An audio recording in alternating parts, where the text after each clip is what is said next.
একটি গুরুতর এবং অত্যন্ত অ্যালার্মিং বিষয়ে আজকে সবাই যখন মিলিত হয় তখন পয়েন্ট অফ অর্ডারের মাধ্যমে মাননীয় বিধায়ক নাগরাকাটা, সম্মানীয় পুনা ভাংরা, মাননীয় বিধায়ক কালিয়াগঞ্জ উৎপল মহারাজ এবং অন্যান্য একাধিক বিধায়ক এখানে তুলে ধরেছেন নওদা বিধানসভার বিধায়ক মাননীয় হুমায়ুন কবিরের দুটি জায়গায় অত্যন্ত আপত্তিজনক সাম্প্রদায়িক এবং সমাজ এবং রাজ্যের পক্ষে ক্ষতিকারক বক্তব্যের উপরে। আমার সঙ্গে পরিষদীয় মন্ত্রী ডক্টর শঙ্কর ঘোষ যোগাযোগ করেছিলেন। আমি তাকে আশ্বস্ত করেছিলাম যে মাননীয় অধ্যক্ষ মহোদয় অনুমতি দিলে আমি এই সংক্রান্ত একটি স্টেটমেন্ট হাউসে রাখব। প্রথমত, মাননীয় হুমায়ুন কবির যে বক্তব্য রেখেছেন এই বক্তব্য আপনাদের কাছে আমি পড়ে শোনাচ্ছি। 26/6/2026 afternoon Humayun Kabir MLA Nowda AC, তিনি একটি উনার পার্টির মিটিং কাশীপুরে রেজিনগরে করেছেন। সেখানে তিনি বলছেন এই যে অনামিকা ঘোষ সে ভোটে হেরে মনে করছে আমি এমএলএ, এখানে ভোটে হেরে বিজেপি মনে করছে আমি এমএলএ, এখানে এখন আস্ফালন করে বেড়াচ্ছে।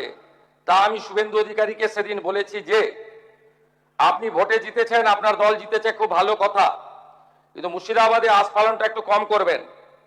আমি যেদিন ময়দানে মুসলমানদের নিয়ে নেমে যাব না সেদিন এমন ছাটা ভাগা মার শুরু করবে যে আপনাদের পতাকা বহন করার লোক থাকবে না। কেস এরকম কেস আমাদের বহরমপুরে জেল খাটা আছে।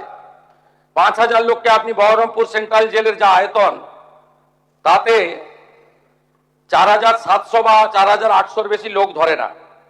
লাখে লাখে লোককে রাস্তায় নিয়ে নামাবো আর সাটা ভাঙা মার দেবো আর জেলে যাব। কদিন জেলে আটকে রাখতে পারবেন, কত খাওয়াতে পারবেন দেখব। লিমিট যেদিন ক্রস হয়ে যায় না, মাথাটা যেদিন গরম হয়ে যায় সেদিন আমি এসপি বুঝবো না, চিফ মিনিস্টারে বুঝবো না, আর কে কোথায় থাকলো আর কে কোথায় থাকলো না ওসব বুঝবো না। আমি নিজেই নেতৃত্ব দিয়ে দাঁড়াবো। এটা একটা ইনসিডেন্ট 1। ইনসিডেন্ট 2, শক্তিপুরে দুয়ারা ঘাটে 8 তারিখে সেখানে উনি বলছেন ভোটের আগের দিন আমার নিজের ভাইপোকে অ্যারেস্ট করেছে এই ওসি। এই আমি তো ভাষা বলতে পারবো না, এই বাচ্চাকে আগে দেখব, তারপরে ভাষাটা আমি অমিট করছি। এই বাচ্চাকে এমন শিক্ষা দেব, এর বাবা 14 গোষ্ঠীর নাম ভুলিয়ে দেব।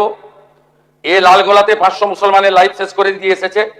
সত্যভাবে বলবো, এই ওসিকে এখান থেকে সরানো শুধু না, একেবারে অকেজো পোস্টিং দিতে হবে। যদি না দেয় 10,000 লোক নিয়ে থানা ঘিরে একে কলার ধরে থানা থেকে বার করব, পারলে আমাকে রুখে নেবেন। এই দুটো ইনসিডেন্টের পরে আমার মনে হয়েছে যে এনাফি জানাব, সময় এসেছে এই ধরনের লোককে সবক শেখানোর। আপনাকে আমি পরিষ্কার বলছি, মমতা ব্যানার্জি মুখ্যমন্ত্রী নন।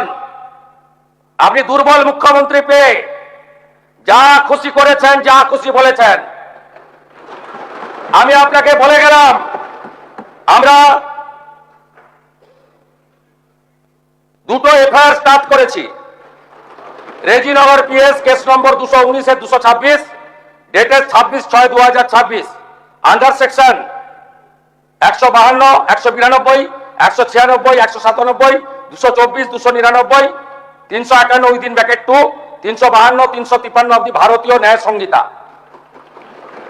ইনসিডেন্ট নাম্বার 2তেও আমরা শক্তিপুর পিএসএ 176/226-এ আরেকটা কেস ইস্যু করেছি। সেই কেসেও আমরা 100 ভারতীয় ন্যায় সংহিতার সমস্ত সেকশন লাগিয়েছি।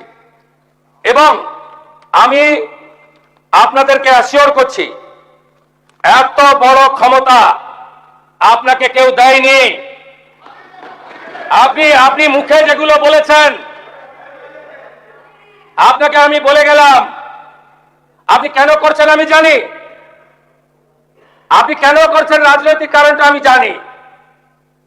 আপনার এজেন্ডা 2 ছিল ওয়ান এজেন্ডা, ভরতপুর, রেজিনগর, নওগাঁয় সব নির্বাচিত পঞ্চায়েত যে দলেরই হোক ভেঙে আপনার পার্টিতে নিয়ে যাওয়া। আপনি সেটা করতে পারছেন না। আর দ্বিতীয় হচ্ছে, আপনি দুটো সিটে জিতেছেন, নিয়ম মেনে একটা রিজাইন করেছেন রেজিনগর। আগামী 2-3 মাসের মধ্যে উপনির্বাচন হবে, আপনি আপনার ছেলেকে জেতাতে চাইছেন। 72% মুসলিম আছে, মুসলিম ভোটকে কনসলিডেট করার জন্য আপনি এই খেলাটা খেলছেন। আপনি কান খুলে শুনে রাখুন, আপনাকে এইভাবে ধমক হুমকি বেপরোয়া লাগাম ছাড়া কথা বলতে দেব না, দেব না, দেব না। আপনাকে আমি শুধু 3টে উদাহরণ দিলাম। সন্দেশখালীতে একজন ছিল,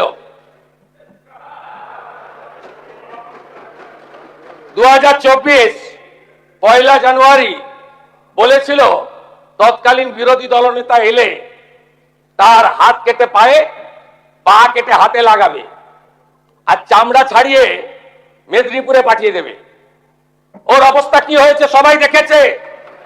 একই টোন ছিল। আরেকটা জীবনতলার গুন্ডা ক্যানিং ভারত, ওর অবস্থা কি হয়েছে দেখতে পাচ্ছে সবাই।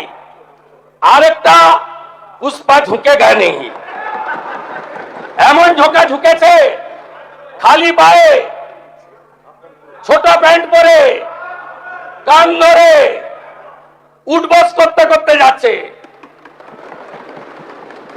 আপনাকে আমি বলে গেলাম পুলিশ তার ব্যবস্থা নেবে।